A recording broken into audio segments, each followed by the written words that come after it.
Is the solution to filling out the KU roster bringing in a shooting athletic guard in the class of 2026 who can reclassify? Well, maybe there's a chance Kansas could find just that with Kohl Rosario.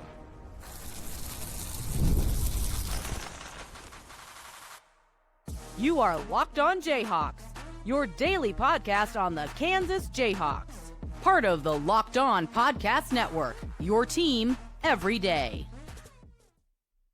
What's going on? Derek Johnson here. This is Locked On Jayhawks. Thank you for making it your first listen every day. Thank you to everydayers who are catching each and every show, whether it's on our YouTube page where you can like and subscribe to the show or free and available wherever you get your podcasts. Thank you for joining us on LOJ. And on today's edition of Locked On Jayhawks, we're breaking down Kohl Rosario. He is a class of 2026 four-star recruit who Kansas has offered, seems to be interested in, and maybe there's a possibility that he can reclassify. Kansas looking to fill out the rest of their roster. Still some scholarships available for KU. Would Kohl Rosario make sense? Is it something that is entirely possible? Well, we're going to discuss that and how he would possibly fit with this KU team on today's episode of the show.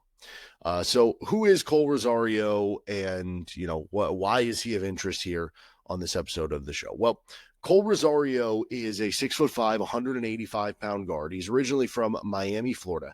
He is in the class of 2026, but I know there's been some talk that he could possibly be a reclassify candidate.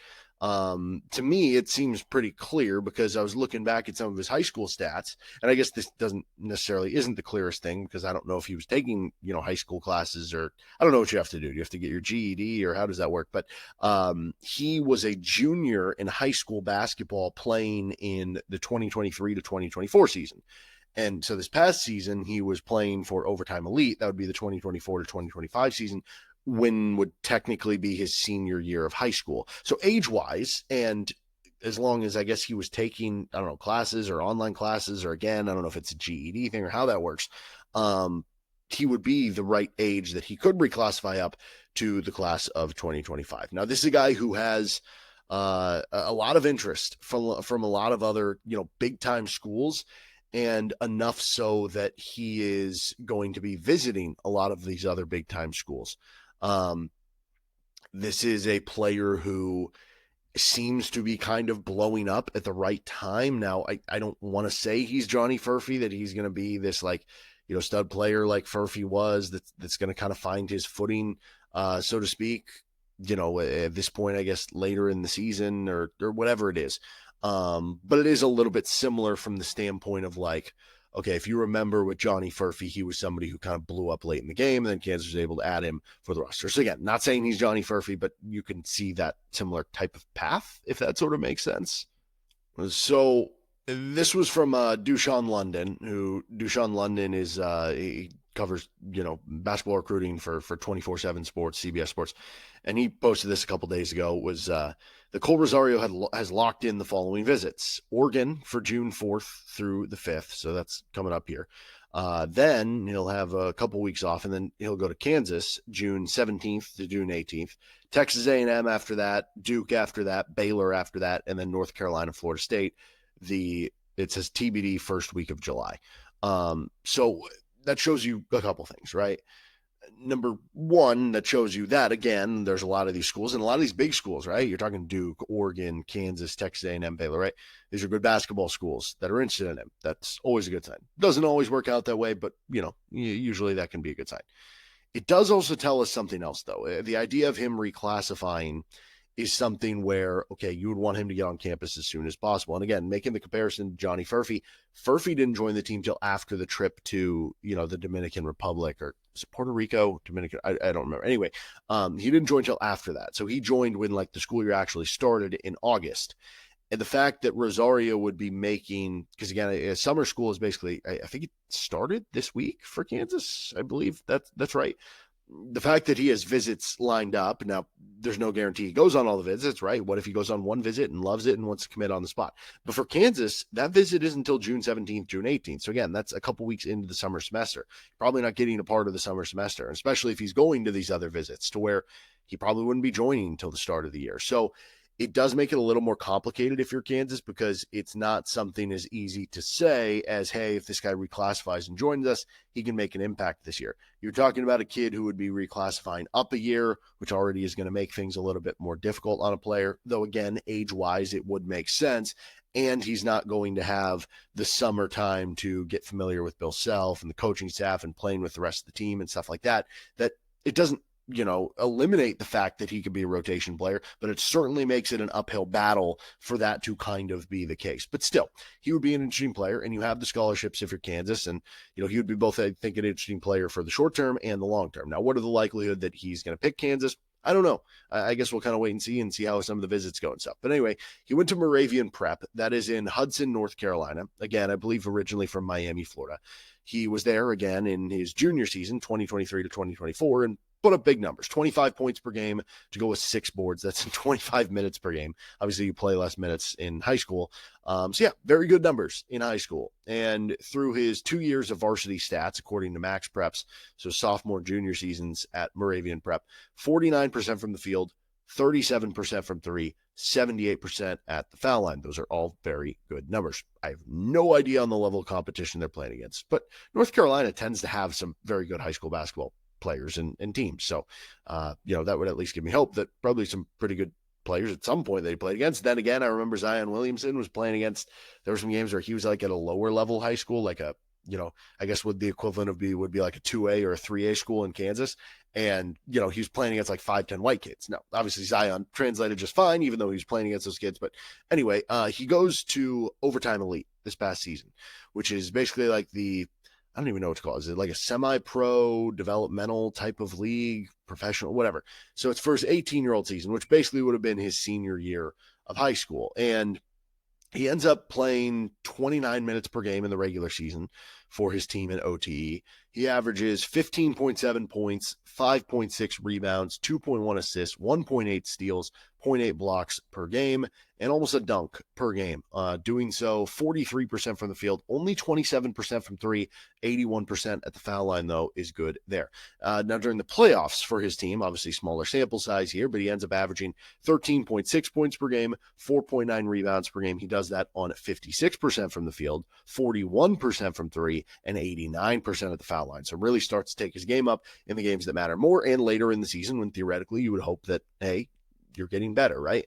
And so in looking in the stats, the big thing here to me is what is the 3-point shooting here? Because this is an athletic guard. He's got good size at 6'5", but kind of the big thing on Kohl Rosario that's probably going to make it, like, is he somebody who's like a borderline top 100 prospect versus is he somebody who, should be a top 50 prospect when ranking updates come out, is probably how much do you believe in the 3-point shot and how good is that 3-point shot? And so you talk about him shooting 27% from three in the regular season. You talk about him shooting 41% from three in the postseason. You talk about him shooting 37% from three in his 2 years of varsity high school basketball. Where's the 3-point shot? So I want to get into a little bit of that. I also want to get into a little bit of his recent performance that has kind of blown things up here, where he ranks in the recruiting rankings, how you would fit in with KU, all that coming up and more. This is Locked on Jayhawks. This episode of the show is brought to you by Monarch Money. Ever check your bank account and wonder, where'd all my money go? Between dining out, online shopping, and entertainment, it's easy to lose track. That's where Monarch Money comes in, your personal CFO giving you full visibility and control over your finances. Monarch Money isn't just a budgeting app. It's a complete financial command center. You can track all your accounts, investments, and spending in one place so you stop just managing your money and start building wealth. They have all-in-one convenience where instead of juggling multiple apps, you can use Monarch to check your finances, track spending, and even plan long-term goals. Take control of your finances with Monarch Money. Use code LOCKEDONCOLLEGE.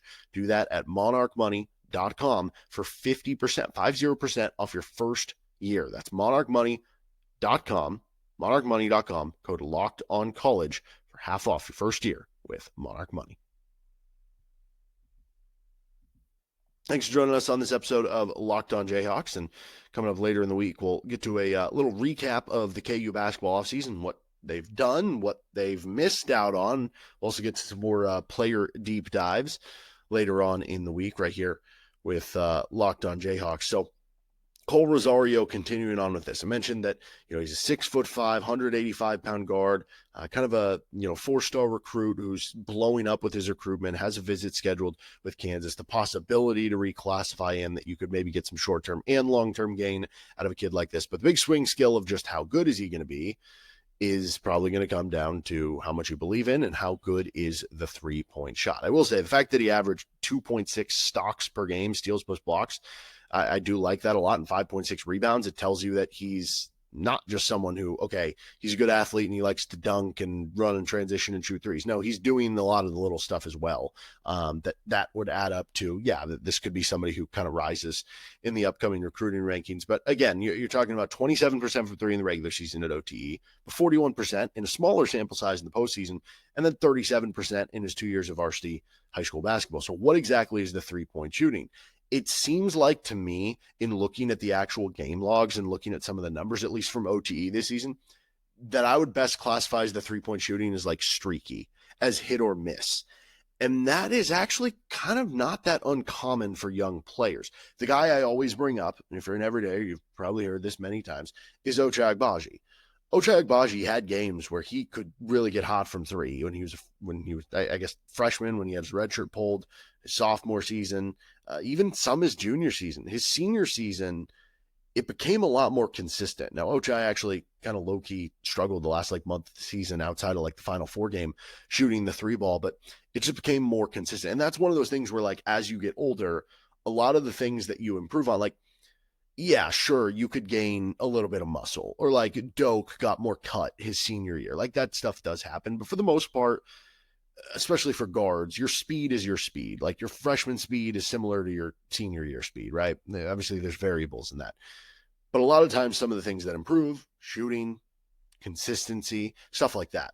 So it would make sense that would kind of be the case. But you look at some of the box scores, and Rosario had a 6 of 9 game from three-point range in the playoffs. So awesome three-point shooting game, 6 for 9 in one of the playoff games. He had another game of 3 for 4 in the playoffs. The other 5 playoff games, though, so 7 total playoff games, one he went 6 of 9, one he went 3 of 4. The other 5 playoff games combined, he went 3 of 16 from 3. That's below 20% from 3. So you have somebody very boom or bust from three-point range this season. And again, the older you get, probably the more consistent that becomes. Now, in the regular season, he had 7 games of 3+ made three-pointers. He had a high of 4 made three-pointers in the regular season. So, those are games where he shot the ball very well. He also had 5 games where he shot below 20% on three-point shots. And I'm not pulling games where he went 0 for 2. He actually took at least 4 three-pointers in every game. So I'm not just pulling a game where he went 0 for 1 or 0 for 2. He took at least 4 three-pointers in every game. He had 5 games where he shot below 20% on threes versus the 7 games where he made 3 or more threes. So no games, I guess there wasn't a lot of middle ground, so to speak. I shouldn't say there were none. There were just not a lot of them. He had games of 3 of 12 twice. He had a 1 of 9 game. He had an 0 of 4, 0 of 5. He had a 2 of 12. He had a 4 of 14. All those not so great, but he also had games of 3 of 8, 4 of 9, 3 of 6. We mentioned the 6 of 9 and the 3 and 4 in the playoffs. So very much boom or bust from three-point range, to say the least. He also participated in the Adidas Next Gen EuroLeague games, which is basically the OTE teams would play. I don't know if it was the OTE All-Star team or just OTE teams would play against some of the youth academies over in Europe. And it was a great way for NBA scouts and, people to get to know these teams. So you have maybe you're playing against the Real Madrid, youth team or something like that. And in that, he performed very well and shot well from 3. He averaged 15 points per game. I think that was over 3 games. He went 8 of 19 from three-point range. So, very good potential to be a three-point shooter, but it might be a little bit of a roller coaster. It might be streaky, especially earlier on in his career, all awesome, other, KU shooters. And again, that's not all that uncommon. But if you total up everything, so if you total up the regular season performance for him, you total up the postseason, and you total up the next gen tournament, just to give us the biggest sample size possible, you're talking about really for this full year, Rosario shot 31%. He was 60 of 196 from 3-point range. So 31%, that's not going to like be a huge boon to you, but it's not going to hurt you either necessarily, especially probably good to point out he averaged almost 9 3-point attempts per game in the regular season for his team.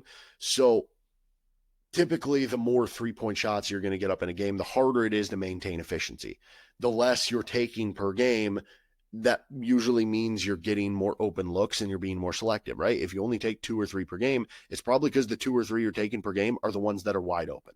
If you're taking 8 or 9 per game, you are your team's or one of your team's primary shooters, where your team is constantly asking you to be the, like, please keep shooting the threes. We need you to shoot threes. Like you are that guy on our team. So you're going to be taking them off different actions to try to get you open. That might be a little more difficult.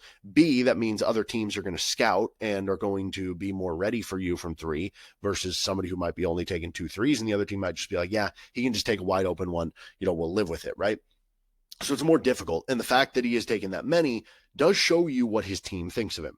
It does show you that he probably has potential to shoot a better number of that he does have potential that, okay, let's say he came to Kansas and let's say he was a 7th or 8th man for you, right? And he's coming off the bench. He might only be taking 2 or 3 threes per game just because the minutes would be down.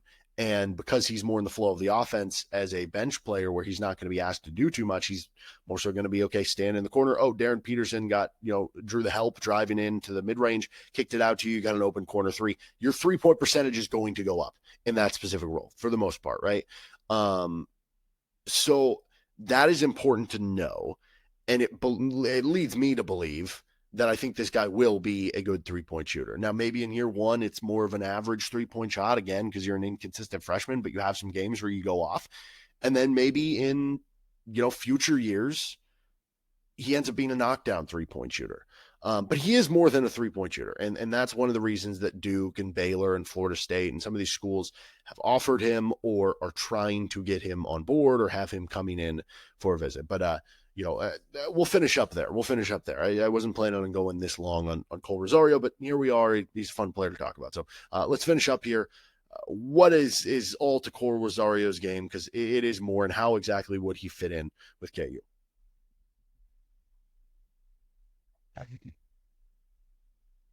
Thanks for joining us on this episode of Locked on Jayhawks. So how exactly would Kohl Rosario fit in with KU? Well, 24/7 Sports rates him, by the way, as an 89 graded 3-star. He is the number 120 player overall on 24/7 Sports in the class of 2026 and the number 1 shooting guard. But he actually rates even better on the 24/7 Sports composite, where he is a 4-star there. He's just barely inside the top 100 overall recruits for 2026 for the 24/7 composite. But again, if you're looking at some of the offers that this kid has and some of the recent blow up, it leads me to believe, at the very least, that this is going to be somebody that ends up ranked higher than where he is now. And so, I don't know, this is where the scouting element of it comes into play, because Christian Brown and Ochai Agbaji were right around top 100 recruits, but you found diamonds in the rough and they fit specific roles and did good things of what Bill Self wanted them to do. And he developed them, and boom, they ended up being, 1st-round picks. And Christian Brown is on his way to making over $100 million on his next contract with whoever signs him, whether it's the Nuggets or somebody else. Right. Not every story is going to work out that way. Like Bobby Pettiford was kind of a just inside top 100 recruit. That didn't work out, right? It doesn't always work out that way. But point being, don't just discount it just because of where, the rating might be necessarily. So when I watch this player, some of the highlights I saw, this is a guy who can hit spot up shots. He likes the corner, which I think works well because, again, you're scaling down the roll a little bit. He can score in transition. To me, those are kind of his top scoring assets right now. He's got good bounce. He can dunk. I would call him a good athlete. He can even throw down lobs as a guard. I mean, obviously it helps he's 6'5", but he's got good bounce. And I think you see that too in the shot block. 0.8 blocks per game tells you that he does have good hops. He gets some good blocks for a guard, especially, and good size for a guard. It's not just the hops, but again, being 6'5", I think the combo of that and his vertical kind of allows him that you would feel comfortable if he was a guard in there at the 3, you would feel comfortable with it. Maybe it makes most sense for him to be a 2, but you would feel fine with it if he is in there as a 3. He's also a solid passer. I mean, over 2 assists per game. You saw it a little bit on the film. Honestly, just kind of seems like someone who, going back to the rankings conversation, to me should be ranked higher. And at the same point in time, I'm not going to just like blow helium in this, that like, I also don't think, as we get into the fit conversation here, like clearly he would add more shooting potential to this team when he is on, when he's having his good shooting games. That would add something to the team, and he could play more in those games. He would add more rebounding, specifically from the guard position, right? I mean, if you have questions about, okay, how many big men does KU have? Well, you want some of your guards to be able to rebound. He does that. He also would continue the theme of having good positional size and being somebody who I think could be a good defender. Now, when you look at overtime elite, like the defensive structures and sometimes just the structure in general of some of the basketball teams and games there is not good at all. So that kind of takes some getting over, so to speak. But the fact of the matter is that Rosario, again, was putting up good steal and block numbers. That at least gives me hope. And because he has the size and athleticism, that he could end up being a good defender. Those would all be good things. But yeah, I mean, he's not going to come in right away, I would think, and just be like, he's not going to be the most, he's still going to be a young player. He's still going to be somebody who is a little bit raw, even though I think maybe he should be ranked higher than he is, or he will end up ranked higher than he is right now.